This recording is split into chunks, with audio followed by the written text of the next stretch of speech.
137 meters long, 30 meters high inside, 3 levels stacked like floors in a house.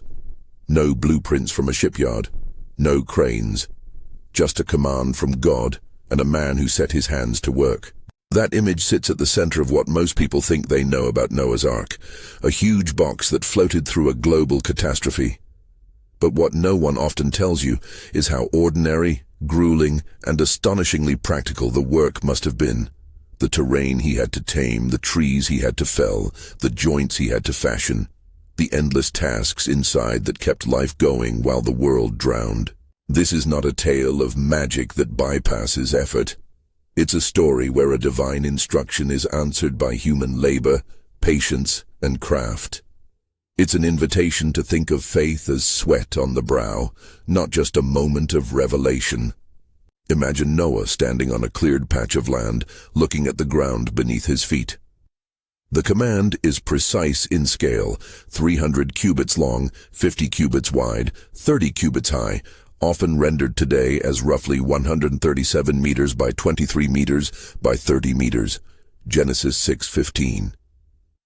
That measurement is the first surprise. It demands a foundation. It demands a place where such a massive wooden structure can be laid out and stay stable. Before a single beam is raised, Noah has a problem no sermon usually highlights: soil. He inspects the earth. He digs, feeling for compactness, for spots where water gathers, for hidden stones and root systems that could tilt or rot the beams. Genesis doesn't narrate these small acts, but based on how ancient builders worked, we can plausibly imagine Noah testing the ground, scraping topsoil away to reach firmer subsoil, and cutting shallow channels to redirect seasonal moisture.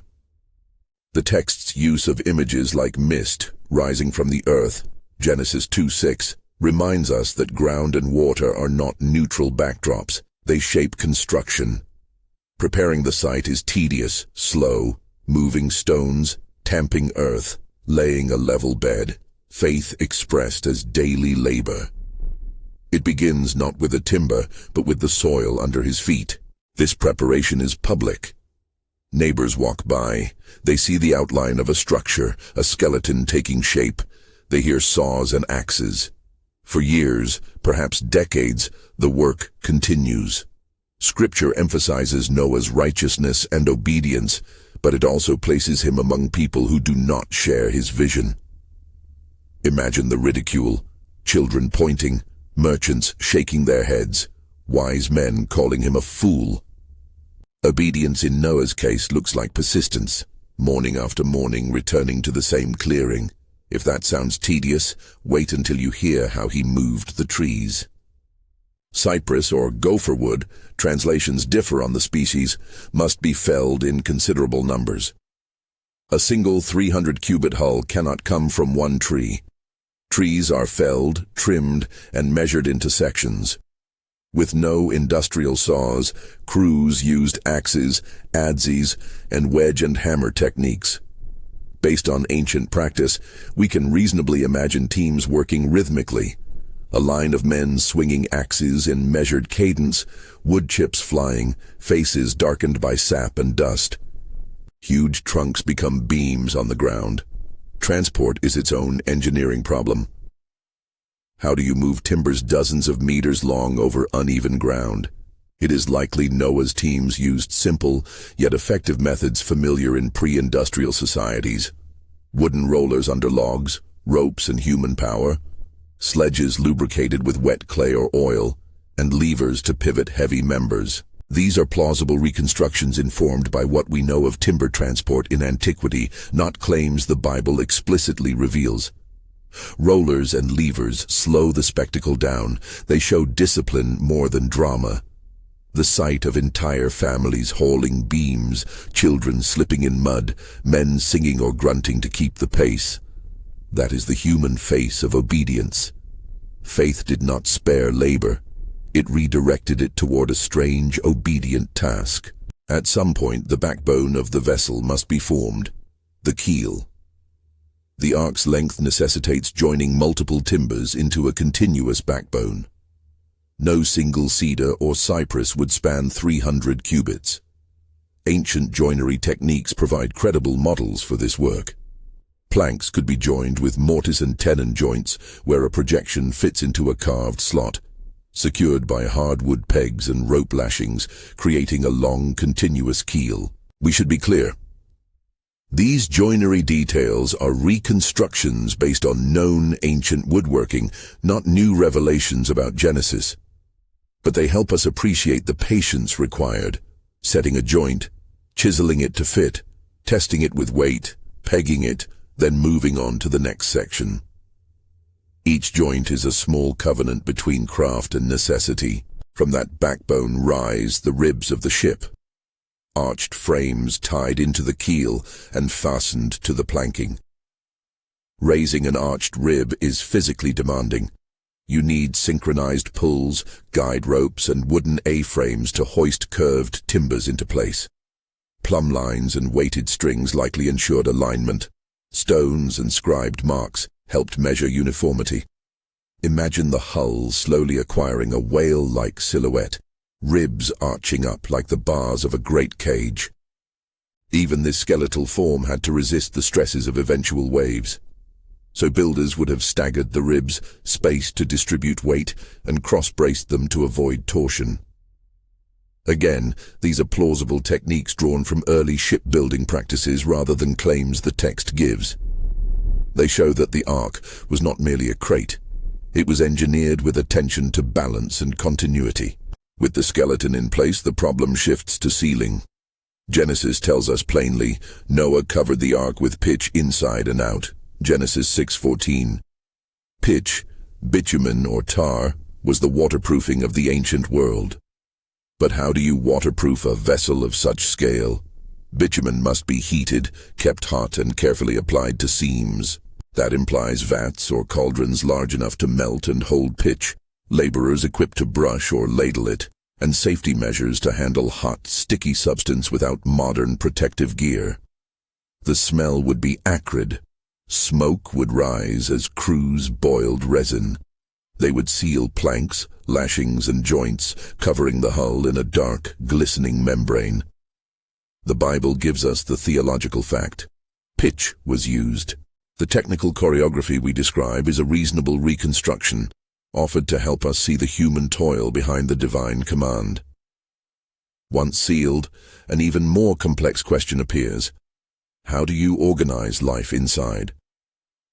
Genesis says 3 stories. Genesis 6:16, which suggests decks, levels with partitioning. Ancient seafaring and large wooden barns provide analogies for compartmentation. It is reasonable to imagine Noah dividing the interior into stalls and storerooms, areas set aside for food, for waste, and for sleeping.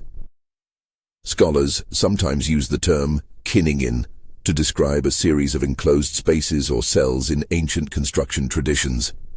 Whether that exact term applies to the ark is indefinido, but the concept of compartments is likely. Think about weight distribution. Livestock packed haphazardly would cause the hull to list. Heavy animals, large mammals, would plausibly be kept on the lowest deck, nearer the keel, where their mass is best supported. Medium-sized animals might occupy the middle deck, with birds and smaller creatures above. Partitioning would prevent predation and reduce noise and stress. Food stores would have to be carefully allocated. Dry stores for seeds and grains, salted or dried meat for predators, fodder for herbivores. Food preservation techniques of the time, salting, drying, storing in sealed jars, would be essential. Water for the crew and animals would need containment too, either in jars or natural collection systems. All of this is plausible logistics drawn from ancient practice, not direct scriptural detail. Ventilation and sanitation are vital for an endurable floating shelter. The text notes that God made a window and a roof, a cover, Genesis 6:16, but it gives scant specifics. From a practical standpoint, ventilation slots near the top would allow stale air and odors to escape while minimizing the intrusion of rain. Perhaps there were protected side vents, small openings shielded by overhangs, or a narrow central ventilator that drew air up through the decks. Waste management would have to be organized, sloped floors, channels to collect liquids, and ways to isolate and remove waste so it did not fester. Again, these ideas are reconstructive, logical responses to the reality of keeping many species alive in a contained space. Feeding becomes a daily rhythm, an almost liturgical sequence. Men and women aboard would wake early, check the animals, repair lashings, refill troughs and ration stores. Picture Noah and his sons dividing tasks. One group milking and tending herbivores, another group preparing feed for carnivores, perhaps spacing out meat to reduce spoilage. Another maintaining the hull, reapplying pitch where leaks appear, tightening pegs where the timber shrinks and swells. The ark, in this vision, is not static. It creaks, breathes, and demands constant attention. Faith and craft partner in those repetitive tasks. Obedience was not a single heroic act, but 1,000 small repairs. One of the ark's most loaded details is the door. It is both a structural necessity and a theological hinge. Structurally, a doorway in a hull this large is a weak point if not properly framed. It requires heavy posts, diagonal bracing, and a robust pivot or hinge system to bear both physical stresses and the motion of the water. The door likely had a reinforced frame with cross braces and pins. It might have swung on massive wooden pivots or been slid into a recessed groove and then fastened. Any of these are plausible reconstructions, useful for imagining the engineering challenge without claiming that the Bible spelled out the method. Theologically, the door witnesses a profound paradox. Noah builds the entrance, but God closes it. Genesis tells us with solemn brevity that the Lord shut the door. Genesis 7:16. The most vulnerable opening becomes an act of divine protection. Noah's obedience produces a prepared place. God's sovereign action secures it. There is a lesson here about partnership between human effort and divine providence. We build, often in public scorn, and God honors the work by acting beyond it. When the door is shut, it is not merely carpentry that prevents chaos.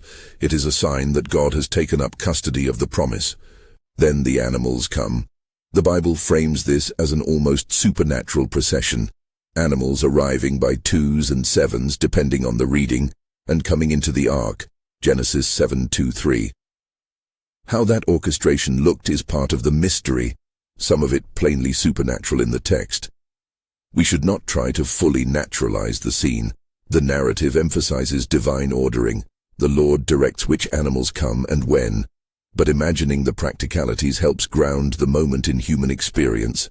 Handlers would be needed to coax shy creatures, to separate predators from prey, to tend nests of birds. Some animals may have been more manageable than others. Some would have been caged, others leashed, some perhaps placid from exhaustion. The picture we paint is one where animals are brought into specific stalls, carefully recorded for feeding, and secured in ways that limited injury and stress. Yet the Bible insists, beyond this human management, the arrival itself bears the hand of God. Then the water comes. Genesis says the fountains of the great deep burst forth, and the windows of heaven were opened. Genesis 7:11-12. That language is weighty and ancient. It is not our task here to offer a definitive modern scientific explanation of the fountains of the deep. Such interpretations are indefinido, open to study and debate. What we must keep clearly is the biblical description. Subterranean sources of water combined with rain produce the flood. The sensory reality in the narrative is brutal and immediate. First, a strange trembling underfoot, then the breaking of fountains, water gushing upward from below, then the onset of rain as a new weather begins. Imagine the sound, a deep, subterranean roar, then the patter turning to a drum roll that becomes a flood of sound. The ark, tied to the prepared site, begins to feel the push of water lifting it off the ground. Wooden timbers groan under new stresses. Crew members tie down objects, lash cargo, and check for leaks. The first 40 days are a concentrated onslaught. The rain falls without ceasing for 40 days and nights. Genesis 7:12. Then, the text says, the waters prevailed on the earth for 150 days. Genesis 7:24. That distinction is important. The initial rain is not the whole story. The long supremacy of the waters reshapes the landscape for months. Inside the ark, life becomes a disciplined existence. There is no normal market, no commutes, no morning routines outside those essential labors. Days are measured by animal care, feeding, cleaning, mending, and prayer. Night brings its own challenges, noise from animals adjusting to the strange vessel, the slap of waves against the hull. Repairs are constant. Wood swells and shrinks with moisture, pegs loosen, pitch needs attention. The biblical account does not give a blow-by-blow of these tasks, but the image of continuous labor is consistent with the demands of the situation. Noah is obedient. His faith is expressed in daily fidelity. After long months, the text gives a turn. God remembered Noah, Genesis 8:1. That phrase is tender and theologically rich.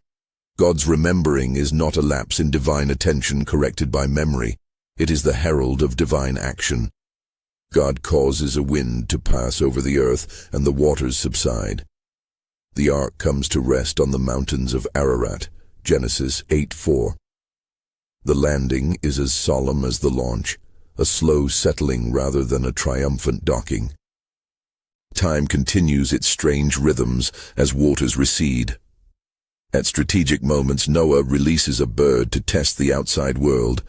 First, the dove flies out and returns, no resting place, Genesis 8:8-9. Later, it brings an olive leaf in its beak, Genesis 8:11, the first sign of new vegetation and a returning earth. Finally, the dove does not return, Genesis 8:12. That sequence, recounted briefly in a few verses, Genesis 8:6-12, is one of the most poignant arcs in Scripture. Hope measured in increments, a sign that the world is recovering bit by bit. When the ground is dry and God commands Noah to come out, that first breath of fresh, unmuffled air must have been overwhelming. The smell of wet soil, the bright quality of outside light, the silence after the months of storm. The first act of Noah on dry land is to build an altar and offer sacrifices. The human response of worship and gratitude, Genesis 8:20.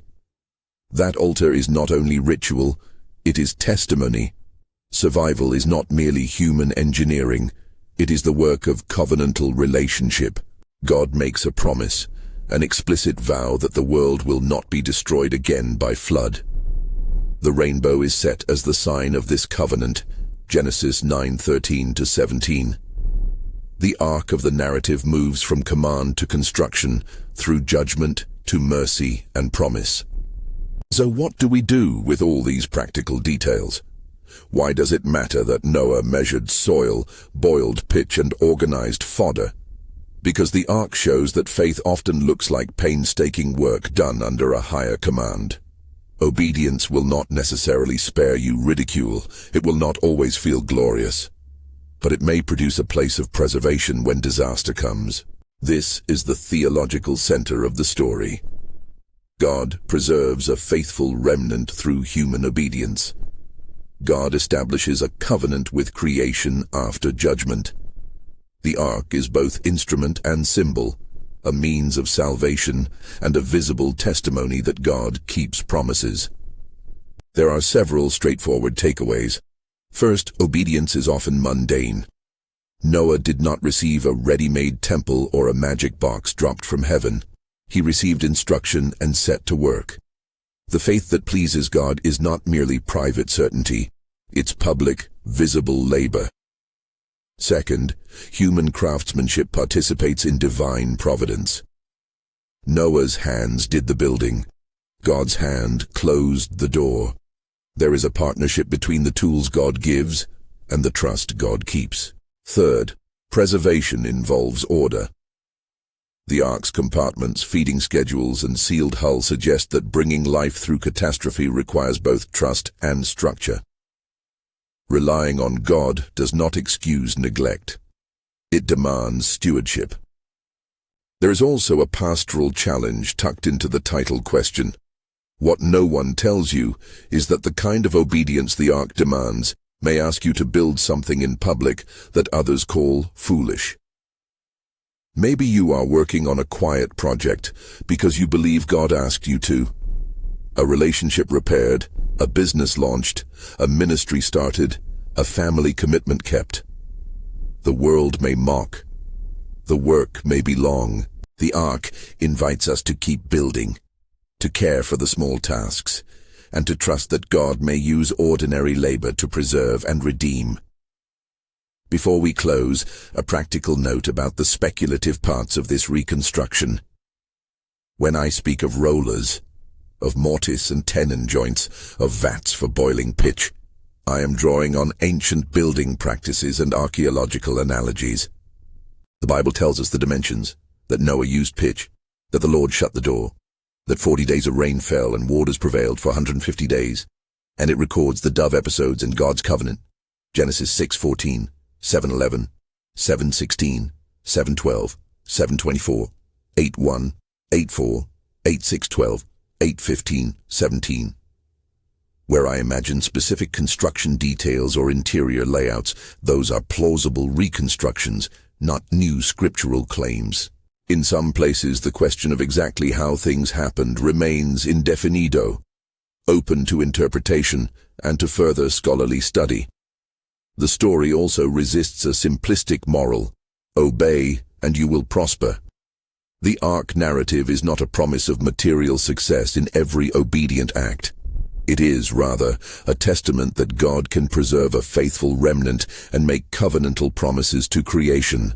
Noah's obedience was costly, and costly obedience is still costly, often in social terms, sometimes in material terms.